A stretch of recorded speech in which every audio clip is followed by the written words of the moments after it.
And we are back again here in Jönköping, Sweden to continue our second WCS Circuit event of the year as we progress through the round of 16.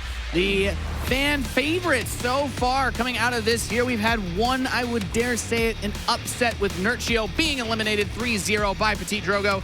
Welcome back, ladies and gentlemen. I'm Nathanius, joined on the desk for our next Zerg vs. Zerg series by Todd and Roddy.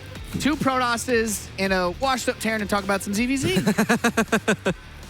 Wow. But not just any washed-up Terran. A voice pack washed-up. Have we mentioned that he's getting an announcer's pack? I'm excited, just Nate. tie it into anything. I'm excited. I'm very excited, too. It's going to be the same as this, except you won't be there. We'll still hear you. It's almost like Madden getting his own game. I will always be with you, you know. There you go. The face of StarCraft. The voice of StarCraft. Maybe one day. I'm going to spend so many nights with Nate. It's going to be sweet. So, Todd, talk to me about that Drogo series. Must be good to see your fellow Frenchman kicking some ass. Yeah, it feels like for Petit Drogo, the practice over in Korea took some time to kick in. Immediately after he came back, he must have had really high expectations, and he kind of crashed down and had terrible results for a little bit. But sometimes that Korea practice, you let it get to your head, you put too much pressure on yourself, and I think this may be what have happened for him. And now it felt like he was playing without as much pressure. He was just kind of playing like to his fullest, to its best. And man, did this guy improve over in Korea? Because like that was very impressive. Nobody usually ever beats Nerchio in a round of 16, let alone 3-0. Yeah, this is something we've heard in the past. I think Hawk said this once upon a time as well. If you go to Korea, don't expect the moment you come back to immediately crush and dominate every tournament. It often takes 4 to 6 months to truly show what you have learned, to come in like multiple scenarios. We saw that with Harstem last year as well. Went to Korea, first tournament didn't do that well. 4 or 5 months later, won his first major, eventually won his second tournament as well. And yeah, Drogo taking that series 3-0, very impressive. You know everybody thought that, right? Dragon Ball Z, the hyperbolic chamber. Every time they would go there, they'd come back and then beat the next black guy. But this is not how it works in StarCraft, apparently. Unfortunately not. And it kind of creates a cool picture as we get ready to go into our next match of WCS overall. Nerchio made a very deep run, of course, in Austin. He was one of the top players last year, out relatively early. And we talk about the other big sluggers that made it towards the end there. Naturally, Neeb has yet to play, but possibly already shaping up for a very, very different sort of final as we get ready for day 3. Yeah. Roddy, you got this? Yeah, no, what I think is interesting there, because you're talking about like a Nerchio and Neeb, two players that have collected a crazy amount of WCS points. Our upcoming match is actually one between two that don't have that many WCS points yet, but we absolutely expect to get a lot. Yes. You know, Elazer couldn't make it to Austin. He was still doing his exams, and apparently I was talking with Nerchio on the taxi ride to the airport. He's like, yeah, Elazer's not worried at all. He said as soon as he's full-time, he's just going to show up. He's like, 3 tournaments, that's all I need. That's more than enough. I'll make it to those global finals. Maybe one tournament. Yeah, and I was like thinking like, man, you know, Elazer's kind of full of himself. But then he started crushing Challenger left and right. I was like, well, he absolutely still has it. And obviously Scarlett didn't make it out to Austin either. But we know how incredibly good she is. So we can also expect Scarlett to have a couple of very deep runs. So this is a big series because these are two players we expect to be higher up in the rankings. You know what, missing one tournament? But the round of 16, it's a start. But you need more if you missed Austin. It's a big match, I think, especially for the North American fans. And we do have Smix over in the tournament area. Smix, that NAEU tension's beginning to run high for the next ZvZ, right? Definitely. They both seem very focused right now. Just want to jump right into this match. And it's going to be really interesting, especially since Scarlett, as you guys I'm sure have mentioned, has been stuck in Korea. Well, stuck in Korea. I'm sure she wants in the hyperbolic time chamber. Exactly, exactly. She's been practicing her butt off for this. Interestingly enough, early in this tournament, she beat True twice. Made him look like chump change. But the one Zerg she did lose to was Serral. So wondering how she will fare going up against another European Zerg and Elazer, who is obviously also very, very good. Now, Elazer, on the other hand, recently, of course, has also been doing very well. And in the past month, the only Zergs he's lost to is Nerchio and Serral. Of course, there's nothing to be ashamed of there because they're both very, very good Zerg players. But another Zerg he's actually beaten is Leenox. I'm wondering if he fares better against that Korean style. I don't know. What do you guys think? It's certainly an interesting thing to consider because Scarlett coming back out of that Korean practice, going up against, you know, the Europeans who are all known because there's so many good European Zergs, the ZvZ's got to be top level. Yeah, and I think also like these two, they have a lot in common. Not only they are just very well matched against one another, they have like a similar score. Nobody has beat the other more so than one another. But rank 13 against rank 14 in the WCS rankings, you know, Roti already kind of touched about how they both missed out on Austin. They're also peaking right now at the right time, and they're both top 2 in their region. We just had Challenger for not just Jönköping, but Valencia. Scarlett took first place in the first one for this year in Jönköping, and second place for the Valencia one, losing only to Massa in the grand finals. Elazer, second place twice, only losing to Cyril, who apparently beats everybody else.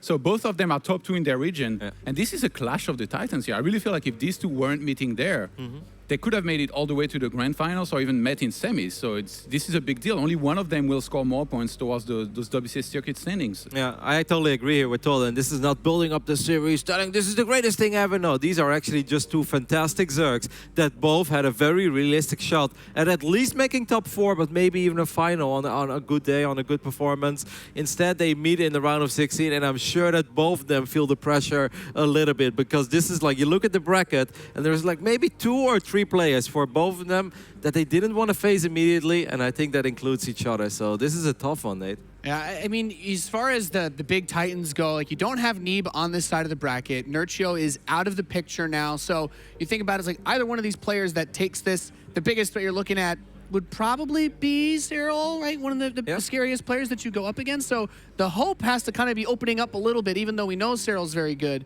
Do you think that changes anything here? Or is the ZvZ just too... Yeah, I think they can't be thinking about anything else than the one matchup currently at hand. And they haven't played a crazy amount of time against one another. That's the thing. But there are VODs out there to study each other. Definitely would give some sort of advantage to Scarlet towards that, because Elazer, I mean, he did lose twice to Cyril in some pretty brutal games every time he met him in the finals of Challenger. So slight edge for Scarlet towards that, but Elazer is a man on fire right now. Like, he has so much confidence. Elazer and Special, to me, going to this tournament, are two guys that are reeking of confidence and that feel like they can make it all the way to the grand finals. And if they're able to play to their full potential, they might be able to do so. But Scarlet definitely one of the players that could stop that here. Yeah, I think that's an awesome breakdown. The chat seemed very divided as well, about 50% each way. We are ready to get into our next ZvZ series. Let's go over to our commentary team for Scarlet versus Elazer.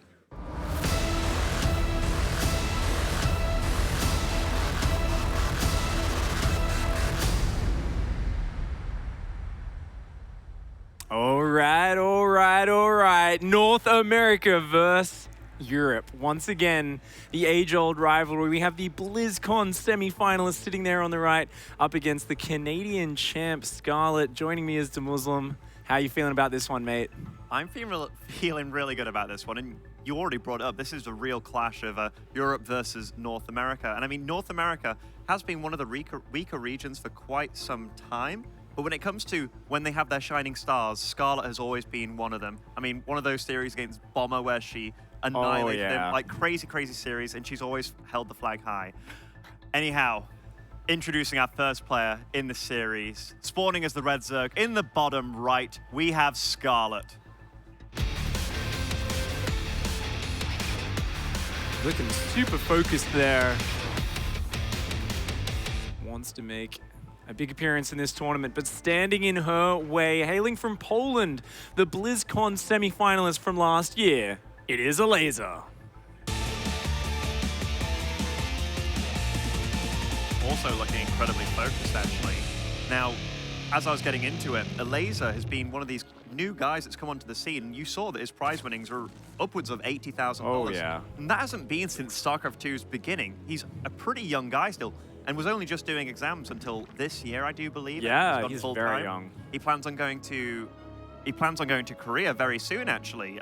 In fact, right after this event. So taking the gaming thing exceedingly serious, especially after his BlizzCon top 4. I mean, better than any foreigner. Oh, he did so well, and it really has been a big sort of meteoric rise for him. It was 2015 WCS when Elazer first came onto the scene, started showing what he was made of. Of course, had some really good matches there. I do remember he, was barely edged out. I think it was the last season of WCS in 2015 by Hydra and Polt. He had a really crazy hard group. Of course, those guys were the absolute tip-top champions back then.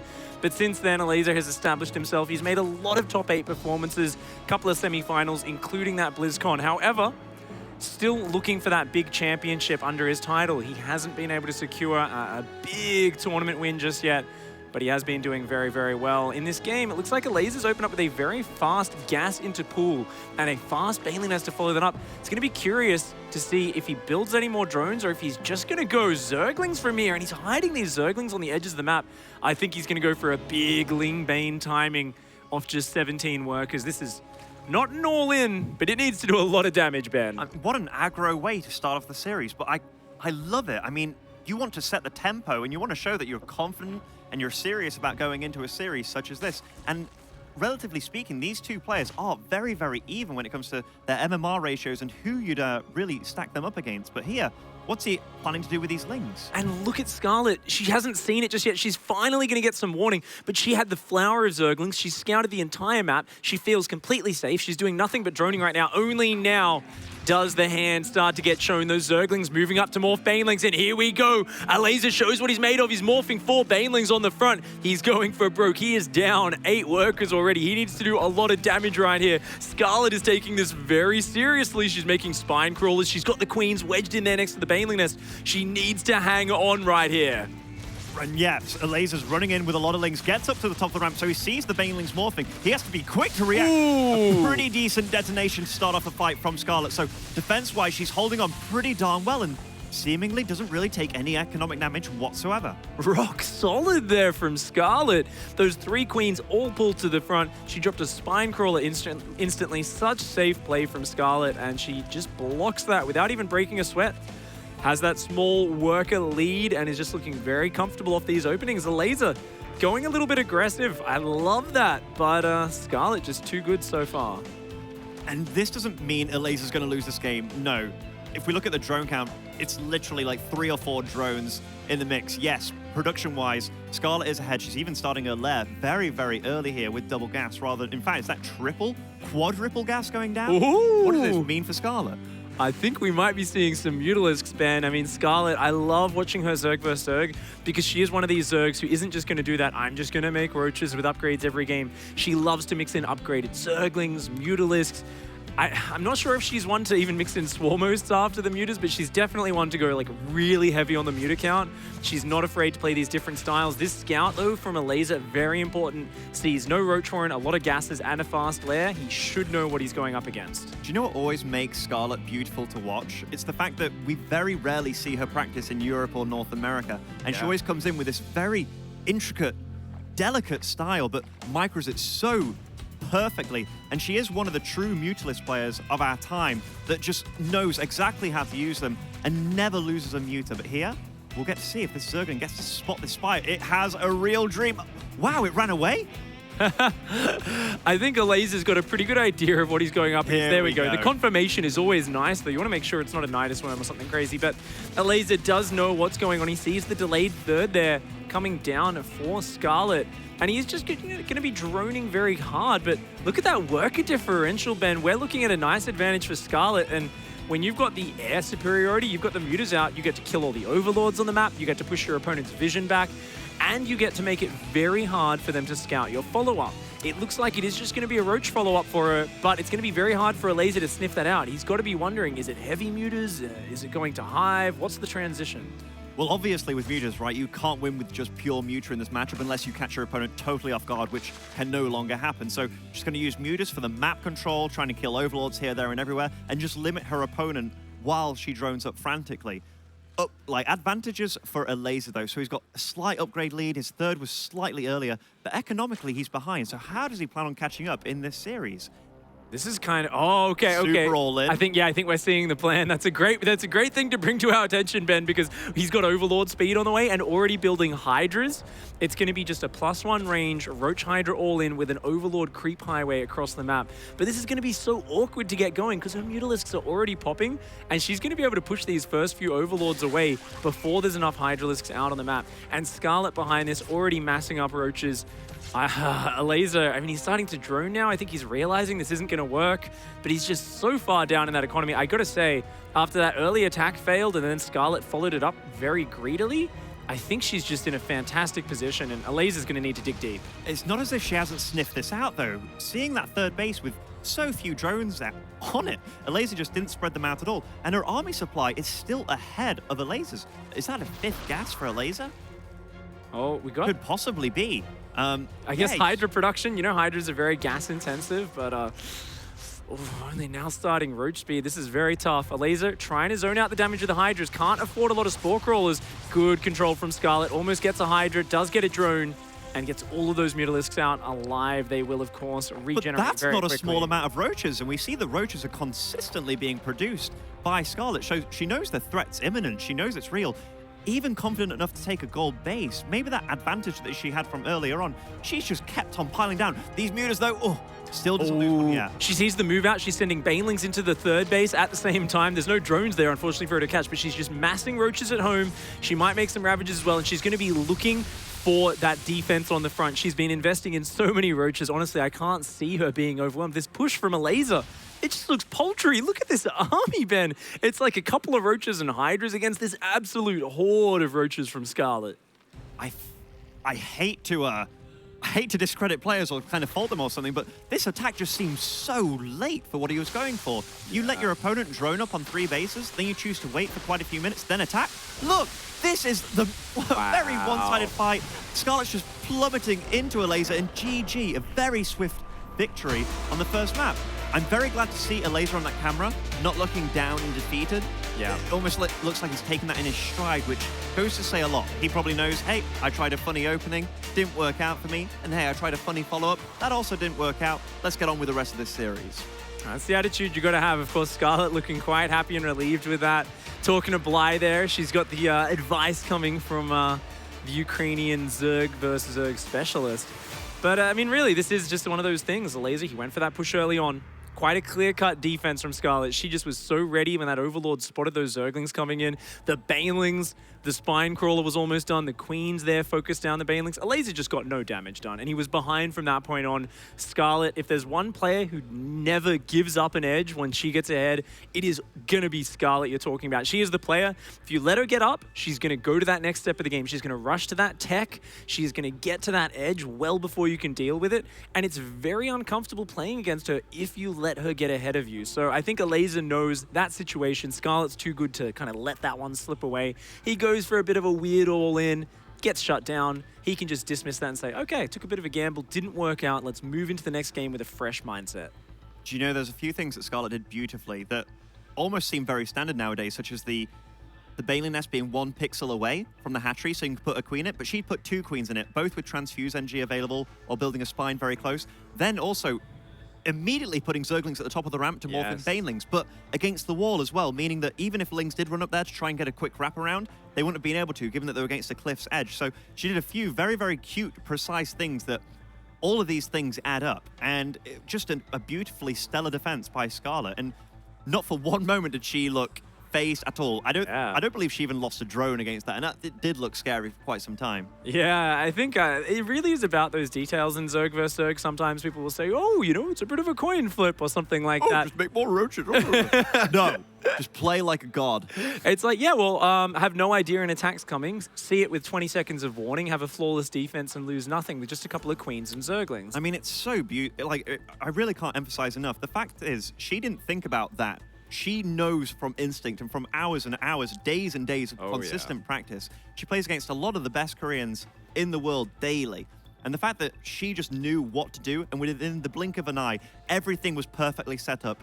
And Elazer was just completely thwarted there. Well, they are going to be going into map number 2. He is going to have a chance to bring it back here. Of course, this is a best of 5 series here in the round of 16 at WCS Jönköping. Both players fighting for that spot in the round of 8 and spawning up here in the top right-hand side, taking a quick Game 1 victory. It is Team Expert Scarlet. And those focused lips. Looking gangster. She's looking focused. And spawning in the southwest side as our Blue Zerg, it is Elazer. Elazer always very serious when he's competing. Always comes in confident in his abilities. Very rarely do you talk to Elazer before a tournament and he says, oh, I'm really bad right now, I can't win. He might say, I'm struggling a bit in this matchup, but usually his overall focus is, I am really good at this game, and I know that if I play to my abilities, I can take it out. And you know, I was thinking about this recently.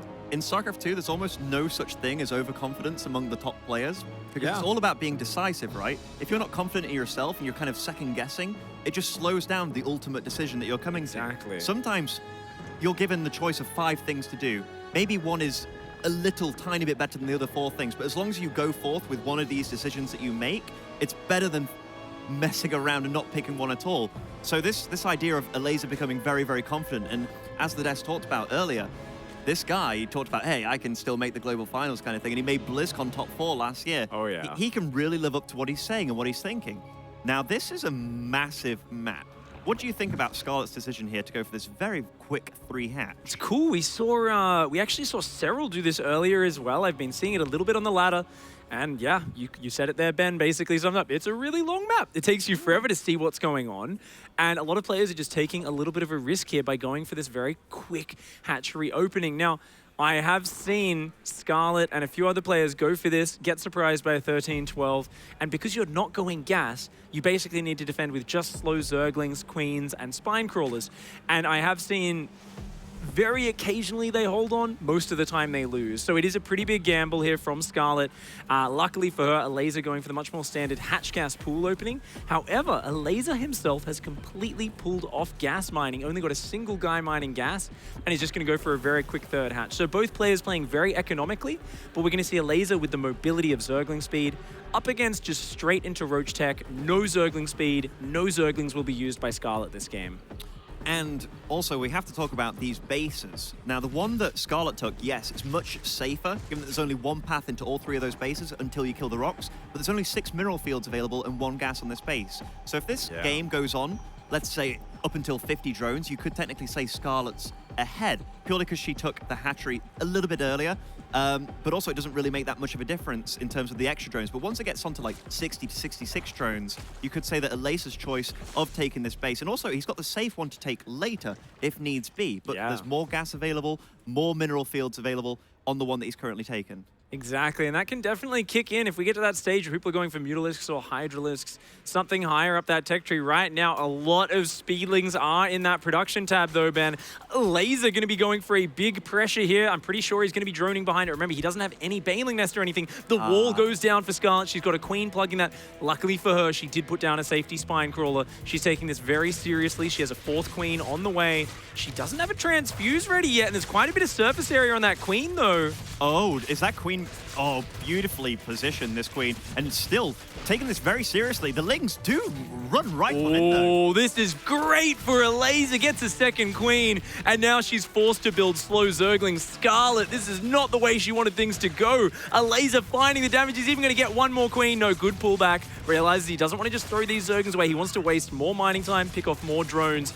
Really nice control from Elazer. Going to dive back down into that 3rd base. Oh, more exposed drones, forcing more lost mining time behind this. Elazer is just holding down that drone hotkey. He is building up that economy, and he even escapes with a couple of Zerglings. A very powerful run by attack there. And that whole time, even though he was getting a little bit of damage done, one of the big things was lost mining time for Scarlet. Any advantage that she had getting that hatchery up earlier, lost. And also the fact that she actually had to make her own Lings that are very useless for the rest of this game now. I mean, what are they going to do? And Elazer even kept some Lings alive just so he can keep on constantly getting information. He sees 2 Evos at the front, he sees the 3rd base, sees no 4th. He can sit back, keep on droning. This is what we talked about. Up to this drone count, it's still fairly even because the extra mineral patches and the gas can't be utilized. But as this keeps going, this is going to be in Elazer's favor, ever so slightly, but still an edge. Absolutely, Ben.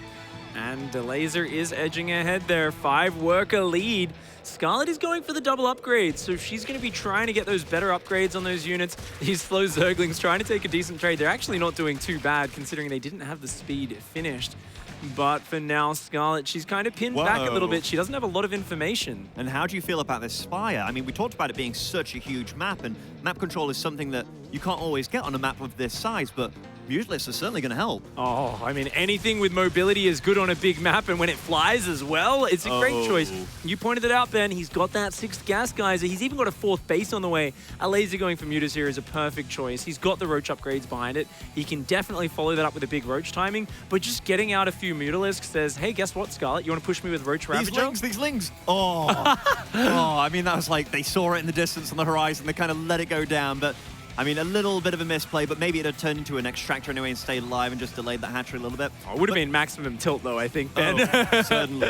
We have a role reversal almost, though, despite, like, now we have a Elazer going for Mutas here. This shows that ZvZ, these guys can play different styles at the flick of a switch, which I love to see. This is a rather rambunctious Overlord. It's very important for Scarlet to get the creep over towards her 4th base so she can defend that with Queens. Of course, it's also very important that she scouts what's going on. As Scarlet spotted the Spire, I do wonder. For now, you know, Elazer knows pretty much everything that's going on. And Scarlet, oh no, I don't think she has spotted it. She's going straight for the Lurker Den. And yeah, I think she's sending an Overseer in right now. So it's going to be very important as she comes in from this north side. And she will be spotting that Spire, but oh... How is she going to react to this? One thing we have to point out too, Elazer's 4th, despite being the same 4th that Scarlet took as a 3rd, is up a little bit quicker than Scarlet's. In fact, is it? Yes, it is. So, I mean, economically though, 70 workers apiece, this is as close as it gets, really. The only thing you can say is Elazer mined more gas, given they had the more quality 3rd that much faster. Now, the fact that she's made a Lurker Den, does that just mean she's thinking about playing mass roaches and going for that kind of game? Yeah, I think so. On this map, you've got a lot of choke points, right? Now, when you get to 4 bases, you get very spread out. So she was probably envisioning a game of roach versus roach, and she was thinking, if I get lurkers up, I kind of outposition you, get in between your army and your bases. I can burrow the lurkers, and you have to engage into them. And that's where lurkers really pay off. Now, because the Mutalisks have come out, that plan has to kind of be put on hold. She's going to let the Lurker Den finish it, but she's probably not going to use it for quite a long time. For now, Scarlet's only plan is to lock down 4 bases, get up anti-air, spread some creep out, and just defend and hang on. Meanwhile, Elazer has a massive Roach army moving across the map, Ben, and he is just going to be splitting those up, attacking from all sides. The Mutas are distracting. Just look at the army supply. It is going to be a real task for Scarlet to hold on against this. Scarlet's doing a great job of defending, put up an appropriate amount of spores at each base. Losing a Hydra here, doesn't want to lose this Queen. That'd be a lot less injects on this base. And oh, the Roaches are coming in on the left-hand side. They've got in between the army and the base. Is only part of Scarlet's forces are down here. Oh, the Corrosive Piles landing on that force. Elazer here, he's got the numbers, and I think he might have just outpositioned her. A fantastic maneuver from Elazer. He's going to get the 4th base pretty much for free. And oh, he's looking for more. He wants to jump on top of this army. Scarlet does have the upgrade advantage with that +1 carapace, but she's just so far down in units right now. And this is the Roaches get on top of the Hydras. Everything is falling apart. And the upgrade's literally just finished for Elazer. So he's 2-1 right now against the 1-1 of Scarlet. So despite having an upgrade lead of somewhat for just another moment, Elazer pounced on this, and he's trading so efficiently right now, mining fully back at home on 4 bases, even taking to a hive during this fight. So confident is Elazer. Yeah, just fantastic play from Elazer here. Took that early advantage after sneaking those Zerglings in, and now killing the 4th, taking a great army-on-army trade. You've got to remember, if you've got a bigger economy than your opponent, if you've got better tech, it's almost always a good idea to trade with your opponent. Even if Elazer trades a little bit inefficiently, it's good for him because he just has a much larger overall percentage of army out on the map. And now he's got Burrow and Tunneling Claws coming on the way. Those big upgrades we saw Cyril and Stefano use to great effect in their series, where the Roaches always found angles to counterattack, a hive for the upgrades. Elazer is all over this game, and he's not even going to wait for any of those upgrades to finish. He's going to jump right on top, and I think this might be all she wrote for Scarlet in this game. I mean, a great game to play on, and we saw a real role reversal within regards to what units I chose, and GG. Elazer ties up the series 1-1, and no wonder he kept such a straight face after that first game, which ended rather abysmally for him, but man, did he pull himself right back into this one. Wow, it was a very decisive Zergling pressure, and it got in there. You know, a lot of players, I I sometimes hear them say, how do you play against these Evo Chamber wall-off Zerg versus Zerg builds? You just can't get in there. But without fail, even at the highest levels of play in the world, we have seen ZvZ Grand Finals in GSL actually lost because people let those Zerglings in. You know, Scarlett, it looked like her defense was so good, but she didn't get the extra Evo Chamber down blocking in time. And those Zerglings, they got up into the base. There was no creep. He killed multiple drones and queens. He denied a lot of mining time. And that just gave Elazer all the information and all the momentum he needed to close that game out. And you know what's kind of cool about this? These 2 games have shown me that Elazer is willing to gamble. If those Lings didn't get in, didn't do damage, Scarlet would have had quite the lead, quite the drone lead. And with those 3 safe bases that she put up earlier as well, earlier than Elazer at least, he would have been looking pretty bad. And going up against a player that is capable of gambling and capable of making the right gambles as well, that's a scary person to go up against. Exactly. You know, you think of Scarlet classically, you don't think of her as a big gambler. However, I would really got to say in the last year or two, especially with Bly's influence, you can see him in the...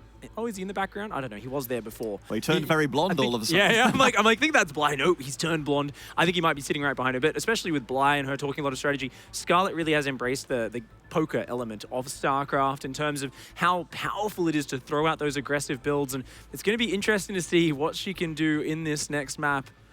As we are going into map number 3 of this round of 16 map, the Zerg versus Zerg battle here between North America and Europe. We are tied up 1-1, and we are going to be launching into Abyssal Reef. And spawning in the southeast side, as our red Zerg, it is Scarlet.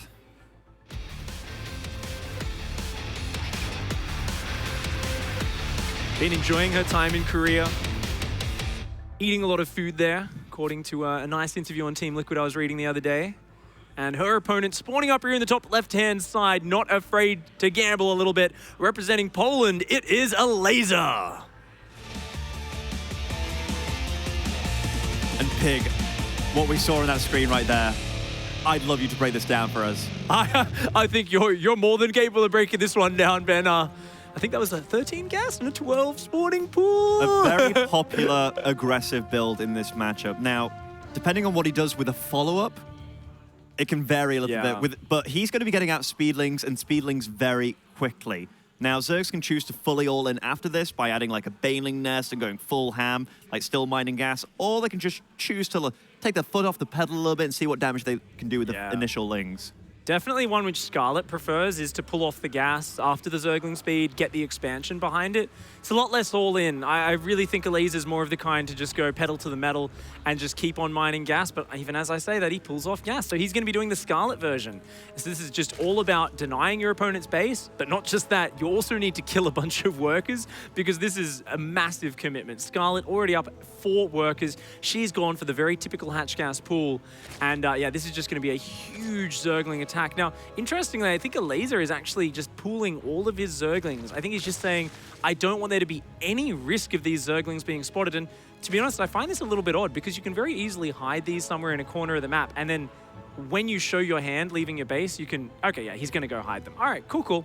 Fair enough. He knew he had extra time, so I thought he was being a little bit cautious, but he just knows his build very well. He's going to hide those Zerglings, and right as Ling speed finishes, we're going to see him dart in and a flood of Lings come across the map from his base. I tell you what, though, Scarlet is being careful. Maybe she studied Elazer. Elazer is, I don't want to say predictable, but he likes to go for certain build orders on certain maps. And the fact that she's even making a spine at this point in time, but this is just because her Overlord did scout, but the amount of Lings that she's actually producing, army supply-wise, she isn't too far behind, making the queens and such. Is this a perfect response from Scarlet thus far? This really is, and she's even pulling drones to hold the ramp. She knows how important it is to fight all together and keep this queen alive on the low ground. A textbook response from Scarlet. She is normally the one on Elazer's end of this build, and so she knows exactly how to stop it. So far, there is no damage being taken, but she's getting a little bit ahead of herself. More Zerglings are coming. She can't afford to get surrounded. She needs to get the queens on the ramp. Oh, these Zerglings are going to dive past. The Spine Crawler's going to get a few hits on them, but they are in the drone line now.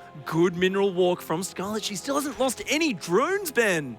But what can Elazer do at this point? Like, back at home, he's still making Zerglings. Yes, he's making a hatchery, but damage hasn't really been done. Yeah, sure, lost mining time, but you're the one taking chip damage. Oh, and he's running around this Spine Crawler, but here, a few drones have died. More mining lost for Scarlet, but speed's going to start kicking in soon. Now she can start fighting. Yeah, she's still up 2 workers right now. Scarlet's been trading quite okay. The Queen's finally getting engaged, but he's going to lose a lot of Zerglings for this. Elazer gets all of his Zerglings surrounded, and now Scarlet has the army advantage. She's going to rebuild those Queens, immediately go back into droning. Very strong defense here from Scarlet, and I've got to say, she does have a small edge right now. Yes, Elazer's caught up in workers. Yes, he's got 2 Queens up.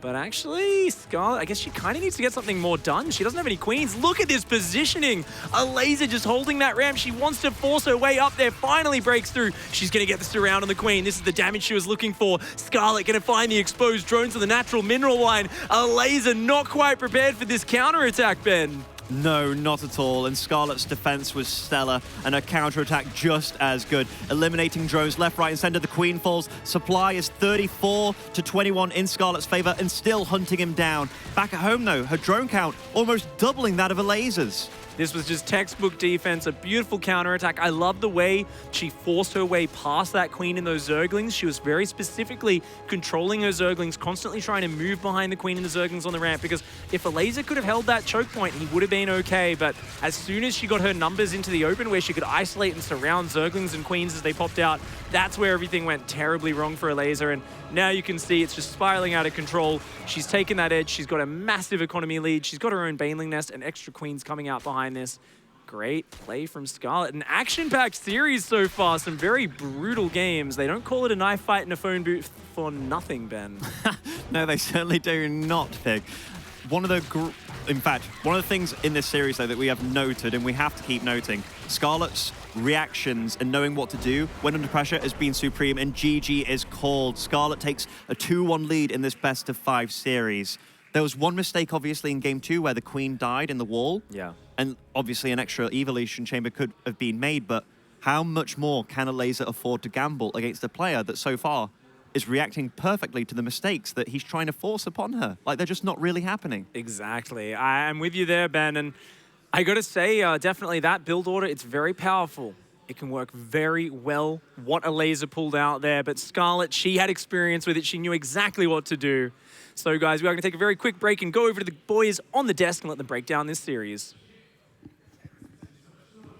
Thank you very much, guys. Welcome back to the desk, your resident Zerg versus Zerg experts. I'm Nathanius, joined by Todd and Rotterdam. Boy, we do love watching those knife fights of Zerglings on the map, don't we? We do, yeah. And apparently Scarlet gets the better end of those here with some action-packed games. Elazer, known for his aggression. It feels like Scarlet was prepared for this, and good defense in that last game. And honestly, I'm very impressed with Scarlet because she's been playing well in Challenger, and now she's showing which is the better region. Oh, yeah. North America did well in Austin and won the tournament And that's with the Neeb. only thing that matters, Todd. Yeah, the king was dethroned. Now we've got a queen. Winter is coming, and who knows how long it's going to last. The series ain't over yet, Todd, but it's been a couple of fun games. It's been close, kind of what we expected, right? Game number 1, Elazer didn't really get done what he was hoping for. On ZvZ, things went more his way. And I kind of felt at one point, you know, after Elazer was able to pick off both queens here on Abysso, I was like, maybe that's enough. But the counterattack by Scarlet was excellent. Yeah. And pretty much sealed the deal for her. What I'm a tiny bit surprised by is, like, we saw quite a few games of Scarlet against Drew in Challenger. And those games, Nate, were super wild. Like, Todd and I were casting like 2 games at once. But a lot of those games were like 4 or 5 minutes. Like, just like one base openings, incredibly aggressive. It seems like Scarlet doesn't really want to play that type of game against Elazer, and she's more okay with sitting back, letting Elazer be the aggressor, and then just defend properly and counterattack. But yeah, other than that, what can we truly say that Pick hasn't been growling about yet? Like, I've got nothing, Nate. You know what? I think the Zerg analysis is best left to those gentlemen. So let's go back to that match and continue this series of Scarlet versus Elazer.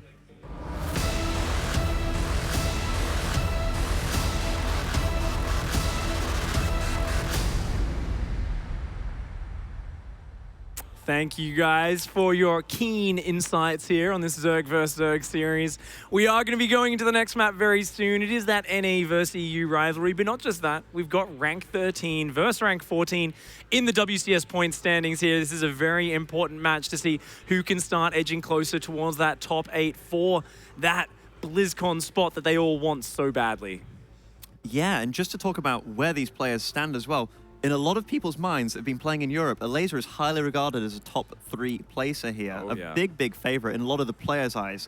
Anyhow, spawning in the bottom right as our red Zerg, currently 2-1 up in the series, it is Scarlet.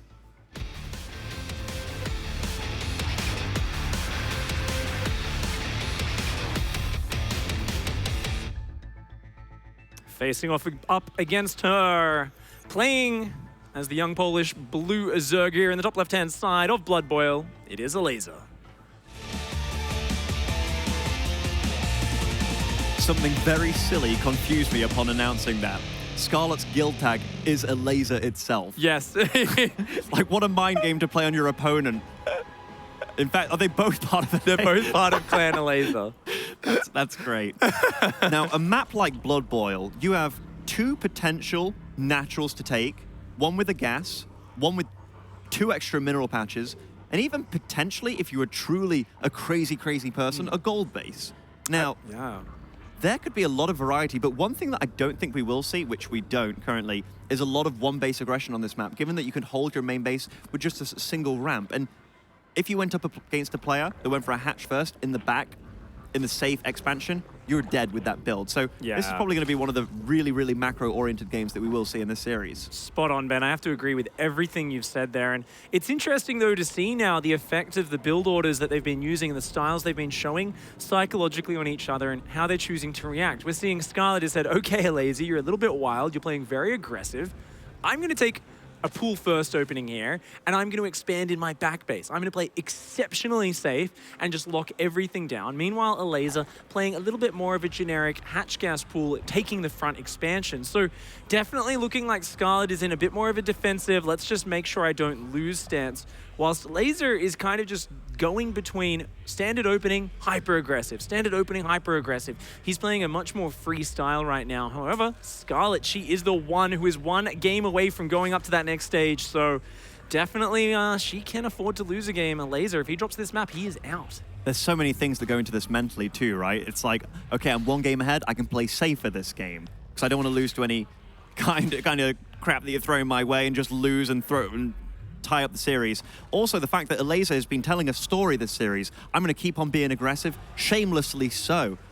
So I have to like force my opponent to be safe. Now, that's also very smart by Elazer, throwing out this kind of wild, crazy style, meaning that on the spectrum, he can either go crazy, I'm going to just like micro my butt off and try and kill you, or I can go crazy, crazy macro style. And the fact that he's expanded in the front, he's now expanding in the back as well. He's pretty much choosing one or the other. He truly is that guy that is willing to gamble and really willing to go crazy mode. He's going to get his Zerglings in as well, and this is so big. He's going to see that super fast Lair and Roach Warren and Evolution Chamber from her. Greed, greed, greed is thy name. Scarlet here, yeah, I mean, this is such a hard position because I thought she was rushing for mutas with a fast Lair, but then with the Roach Warren going down... But you only have 3 gases. That's a fantastic point there. I mean... I think this is going to be so hard. Like for a Scarlet. speed roach push on the 3rd base. She's already down 5 workers. I mean, definitely she needs to do something aggressive or she needs to take her own gold right now because she's already behind in economy. And with that gold base kicking in, I got to say, Elazer here being a little bit more unafraid with his build. I think he's got the slight advantage. Let's see what he can turn that into. I love both of these players, but what Elazer's really telling me in this series, and this has probably been amounting to his success, he is willing to play a series and willing to play a player. He will go, well, we've seen it. He's been playing wild the first few games, and now he's playing wild in a totally different way. And the fact is, can it pay off? And what it looks like so far is yes. He's scouted everything. And the fact that those lings got into the main base and got to see everything that's going on too, he doesn't have to worry about 4-gas muta. And he will see these roaches hopping across pretty soon. Going for this 3rd base as well. He gets to see it as it goes down. Oh, he's going to get this around on a couple of Scarlet's roaches there, and that's really big. She was going to go for that very fast gold to try and catch up with Elazer, but now that gets denied. And Scarlet's plans are left by the wayside, abandoned. What can she do? She can barely even defend her ramp right now, let alone move down to take that 3rd. Is she just going to give it up and go for an all-in? Or is she just going to still try and take that gold base, but a little bit later and use that defender's advantage? Either way, She's in a spot of bother right now. The urgency is on. She needs to catch back up in that economy. You can see it in the income at the bottom. There's a couple hundred more minerals that coming in every minute here. Oh, transfuse on the drone, but it's not enough. It still gets sniped. Elazer. I tell you what, though, he's getting a big scout off here, running past a good 8 or 9 roaches.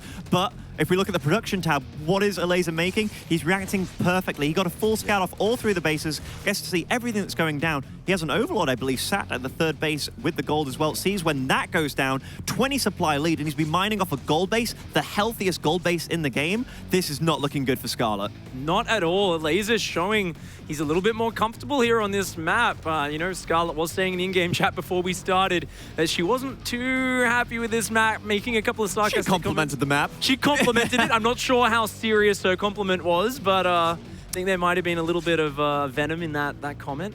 And Elazer at this point in time, you may ask, like, why doesn't he go finisher? Why doesn't he go finisher? Well, speed roaches are not available right now for Elazer, and time is on his side. He doesn't need to finish anything right now. He's the one that's mining far more efficiently and a far higher number than his opponent. He is just going to build on his lead, work on his lead. He doesn't need to make another drone for the foreseeable future. This game may not last that long, and that gold base still isn't fully operational for Scarlet either.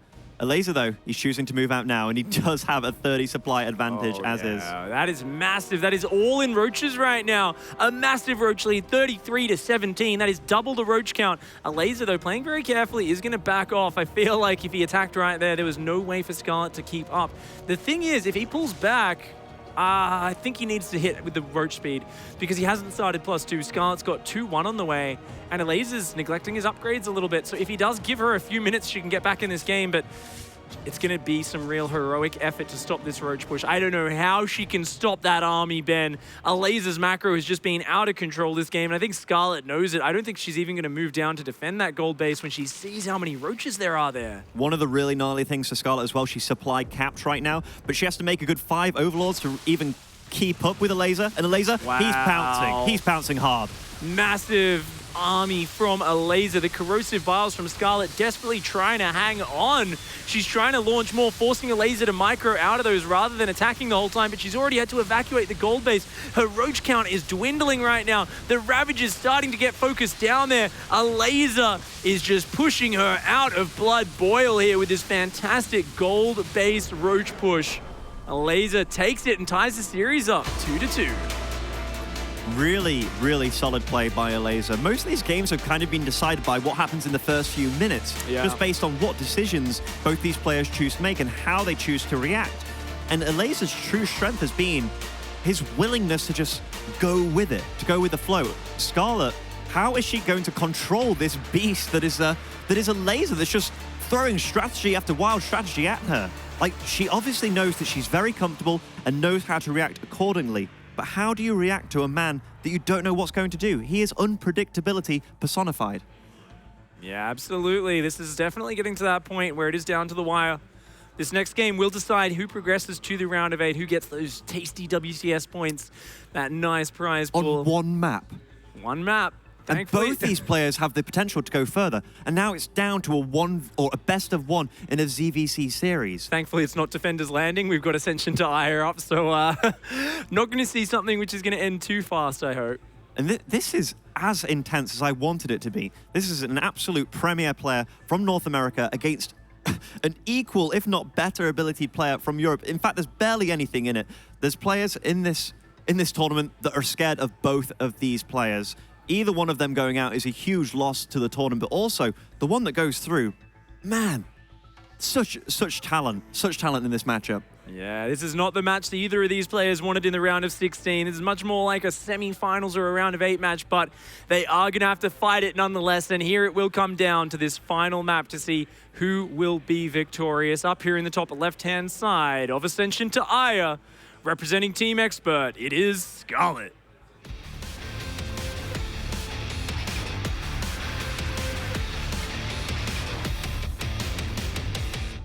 And spawning in the southeast side, currently 2-2 in the series, as our blue Zerg, it is Elazer.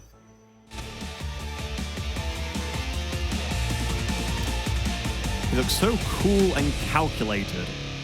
Oh yeah, Elazer's a very confident player. He definitely always comes in here with that game face on. I love to see that determination. You know, There's certain players, I feel like they get a fan base just by the intensity in their eyes when they're playing. Jaedong springs to mind as a player who everyone thinks of that killer stare. And I really put Elazer on that level. When he wants to win, he really does go after it. And interestingly enough, he's opening up with that first game opening build order, the fast 17 gas 17 pool. Will he stop at 17 drones and commit to the big Ling Bane attack? Because if we remember game one, it did absolutely nothing. So we might just see him doing this as a form of safety. Might do a 19 or 20 drone Ling Bane pressure, something a little bit more balanced, something that doesn't need to get as much damage done. Meanwhile, Scarlett actually being the one to show comfort here in this game number 5. She went hatch, gas, pool. It's going to be playing the much more comfortable and generic build order. And she's searching the top of that map for Zerglings with her Overlord. You can tell she's still respecting the threat of a 13-12 of some form of early rush. Do you know what I really love as well? I love it when you have multiple players from the same country. They're all capable of playing on the international scene, such as Nurture from Poland, but Nurture was always looked at as like Elazer's mentor, if you know, like he'd always copy Nurture. He'd always talk like, oh, well, Nurture thinks this is imbalanced. Like, I'm not going to do it. And, like, you know, and the fact that he had so much respect for him, but he's really came along in his own way. And no longer does he mimic Nurture in the way that he plays. He's got his own style entirely. And he's just grown so much as a player. And you really see he has this style in his play that he is just aggression amplified. And I love it. I love it when you have a player that you can really go for, and you love his style, and he won't change. But he won't change because it's bad. He won't change because he does what works at the time. And exactly, I love seeing him play. And stylistically, both these guys are playing to their strengths. Scarlett, she wants to get to the macro game. She wants to get to this realm where everything's in control. She knows what's going on. She can dictate the pace. Whereas Elazer, he doesn't want to let that happen at all. Yeah, he's much more comfortable in those chaotic games. And here we are going to see him be a little bit more conservative in that game number 1. He's gone up to 22 drones before starting Zergling production. He's got 2 Banelings morphing in the top north side of the map. A Scarlet will see these Zerglings move out. But immediately behind this, Elazer starts up droning. Of course, Scarlet, she has a much faster third base going down right now. Already halfway done, and she is really respecting this push. This Zergling timing, she is freaking out, actually dropping a Spine and a double Evo Chamber. She's got to protect that third, but her Baneling Nest isn't done yet, Ben. But look at the worker count behind this. Where did Scarlett go wrong here? She's getting outmined. She has an army at a third. Was this third? Oh, the Banelings from behind! Oh, man, that was almost a rugby move, catching those guys out of position there, but has to cancel the third. Mining-wise, she's behind. She's still making lings here. How's she going to come back out of this situation? This is so hard. She's way overreacted to this. Obviously, she had the memory of game number 1 of this series in her head. The moment she saw those Zerglings, she freaked out and she thought, oh gosh, this is that same push that got me in game number 1. And she's actually overreacted to it this time. She's built those Evos, the Spine. She's built all these Zerglings. Oh, and a beautiful scout from Elazer. Wow. Like, it just seems like Scarlett's gone, okay, what the hell went wrong? Okay, I'm going to cancel my third. I'm going to make a lair. I'm just going to tech up. I'm going to get all my gases.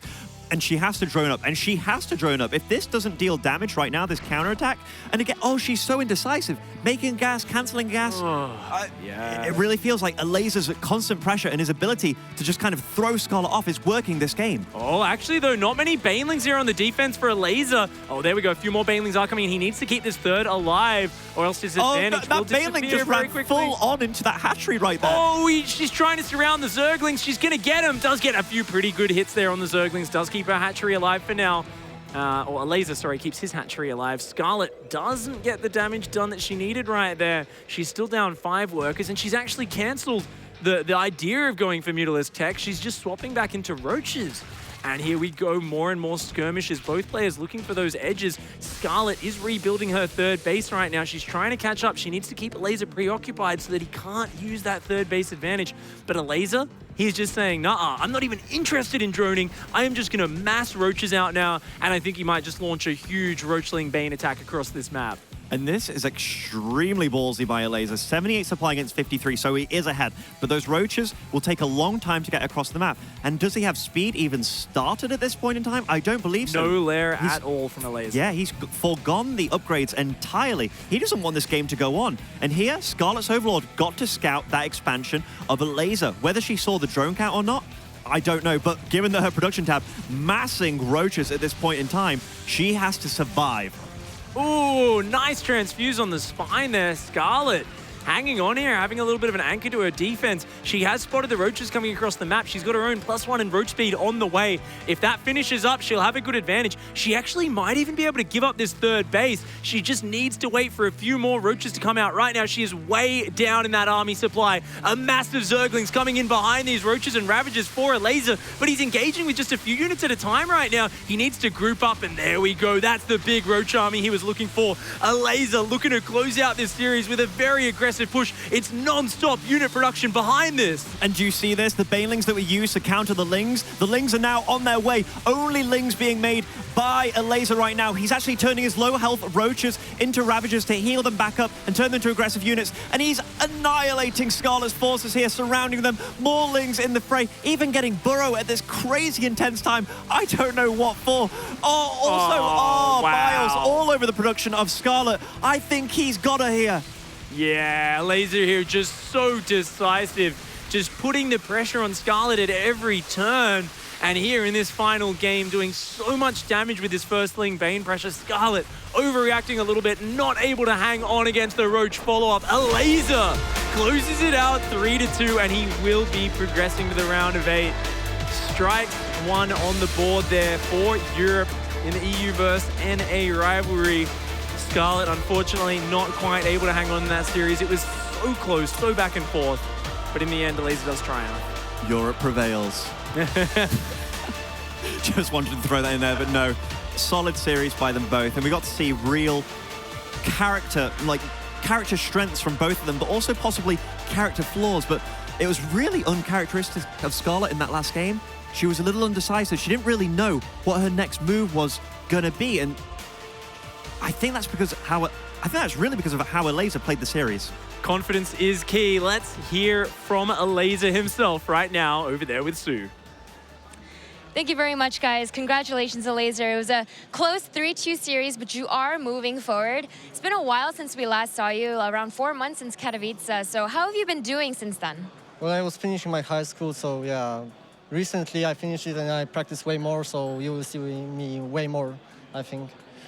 Coming into this particular series, everyone knows Europe has so many great Zerg players. Because of that, and because you probably play ZvZ on such a regular basis, were you feeling confident headed into this match against Scarlet? Not really, actually, because she practices in Korea, and ZvZ in Korea is way different. Like, I don't know what she knows, what she doesn't know. So yeah, for example, the 2 times I did, I think she was really extremely well prepared, so I had to adapt during the series, like stop doing timing attacks. Yeah, she was just very well prepared, so that's why she took 2 games. But I think overall, I think mechanically I was playing a bit better, so it was okay. Now, of course, moving forward, there's going to be another potential Zerg player that you're going to face. It'll be either, I believe, Cham or Snoot. I was looking at your records against both of them. Cham, I believe you only played twice. And Snoot, you've played many, many times. In fact, in map records, it's very even, 48-48. But I believe in this past year, he has beaten you a little bit more. Personally, how do you feel about that? I'm feeling okay. Like every top Zerg player is scary, obviously, so I respect all of them. But yeah, I think this won't be way more difficult than playing versus Scarlet. I think pretty much the same level and more predictable in my opinion, so I should be in better shape. Now, my last question for you, having missed WCS Austin, how important is it for you to do well at this event, knowing your chances moving forward for that WCS Global Finals at the end of the year? Yeah, well, coming here, I knew I need to get like top 8 at least. And right now I'm in top 8, so I'm pretty happy, but I think now that I'm in top 8, I can go way further because, yeah, my bracket isn't that hard in my opinion, honestly. So, yeah, I think top 4 will be pretty good for me. I would be happy with top 4. Anything more is okay. All right, well, congratulations and best of luck moving forward. He says this bracket is not that hard. Let's head back to Nathanias.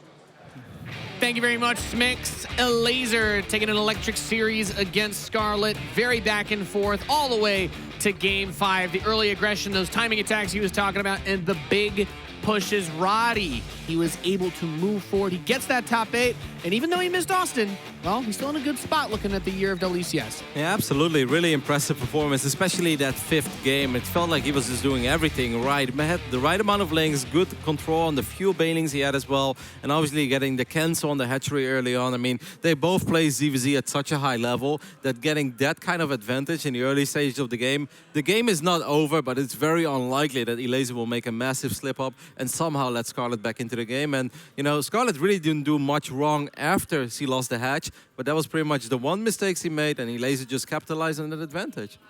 And showing some serious confidence here, Elazer. It's quite rare for these pro gamers. You know, A lot of confident players at this tournament, it seems like, from the interview. Yeah, I don't know what it is. Like, trends are changing. Like, his bracket is not hard. I wish I could say, like, 500 MMR less than me. Zergs and Terrence are not hard, but I can't even say that. But, like, he's looking at, like, Serral, Drogo, Snoot or Cham. He's like, my bracket is not hard. My only wish, I mean, we had Serral as well coming out with some confidence words too, as we got the bracket on the screen here. My only wish there, Todd, is the delivery. You know, when I see them standing there and they say, like, yeah, the bracket's not that hard, you know, top 4 is okay. I went and just take the mic from Smix, say, this bracket is easy as hell, drop the mic and walk away. Like, that's the only thing we're slacking here. But other than that, I like a little more flair. Yeah, a little more pizzazz onto all of it as we take a look at the bracket. The top side is just about done, as we were talking about. Cham versus Snoot is going to be up next. But the ZvZs, guys, we've gotten quite a few of them. We talked about the Zerg performances here. Any of these Zergs that we've seen so far that really stand out to you? Who can rise among the pack? Still Serral, right? Like, Yeah, we're still looking at Serral. He came in, I think, as the hottest player in this tournament, winning 2 challenges in a row. Gets all the hype. Had an okay showing at Austin, but not what we hyped him up to. But, you know, I've said it since day one, so obviously I'm going to stick with Serral because he 3-0'd Neeb, or Stefano, excuse me. So It's less impressive, though, I would say, to beat Stefano than it is to beat Scarlett. Like, obviously, like, twice top 2 finisher in a North America Challenger. So I'd say both of them, I guess. yeah. But I mean, you can do much more than winning 3-0. Like, Yeah, it's hard. It's hard to win harder than just winning all of the maps. So, with that being said, our next series is Snoot versus Cham. We'll be back with that series after this short break.